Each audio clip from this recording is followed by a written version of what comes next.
Hey everyone! Welcome back to the Grandstand Brief. It's Tom here, and today's one of those episodes where I honestly don't know where to start, because F1 just served us rookie records, teammate drama, graphic design chaos, and a classic Verstappen-style heist in Suzuka. Let's kick it off with Kimi Antonelli. The kid's 18, and he just became the youngest driver in history to take pole position in Formula One. What a debut season he's having. I've been watching Antonelli since F2, and yeah, the raw pace was obvious.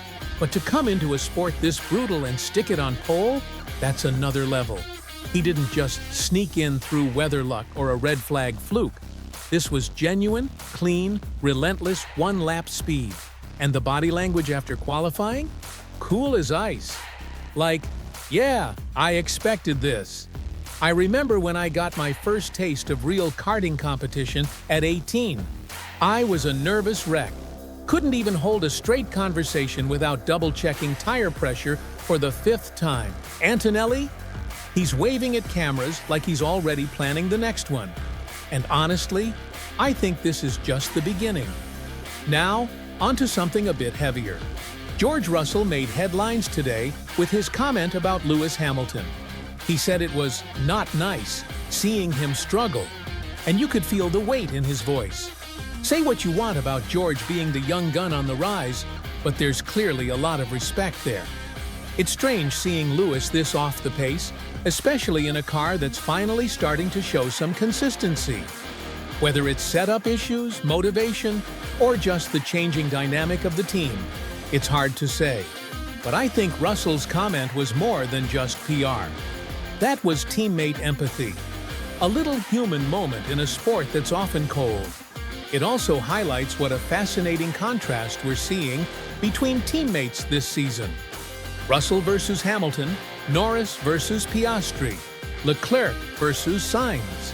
Every garage has its own little rivalry brewing. And what's wild is how that tension pushes performance.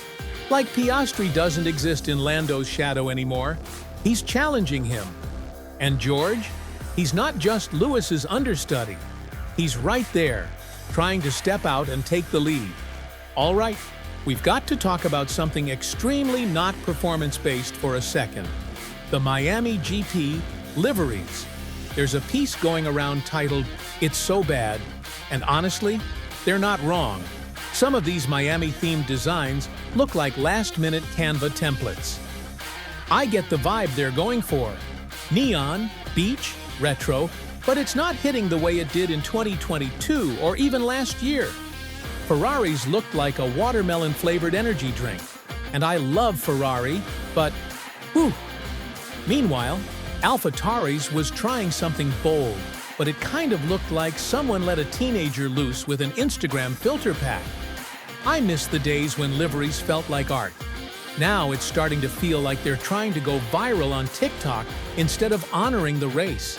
And finally, Suzuka, or as I'm calling it today, Verstappen's latest magic trick.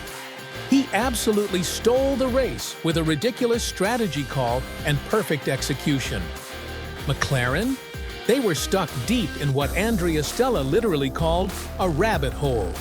They chased some setup data that looked promising in simulation, and it completely backfired. It's one of those moments that reminds me, Formula One is a science, yes, but sometimes it's also just vibes and instincts. Red Bull knew the track would evolve.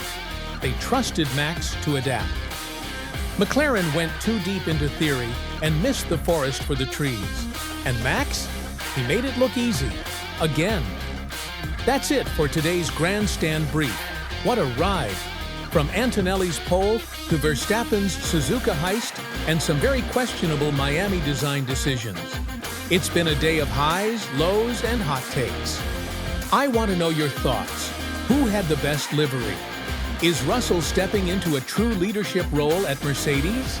And is Antonelli the next big thing? Let's chat.